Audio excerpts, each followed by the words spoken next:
एतराज ये है कि आप प्रोजेक्ट्स तो अपने स्टूडेंट से करवाते हैं लेकिन उन्हें पेटेंट अपने नाम से करवा देते हैं। क्या ये 2 नंबरी नहीं है? 2 नंबरी? 2 नंबरी कैसी भाई? कहीं ये 10 नंबरी तो नहीं?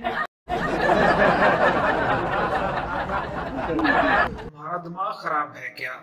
क्या मैं जली हुई पाथियां फेस पाउडर कहकर बेचता हूँ? नहीं, लेकिन सर मेहनत तो स्टूडेंट्स करते हैं ना, तो फिर भाई तुम मुझे एक बात बताओ, क्या फैक्ट्रियों में मजदूर मेहनत नहीं करते? करते हैं सर। तो क्या वो कारखाना उनका हो जाता है? नहीं सर, लेकिन दैट्स इट।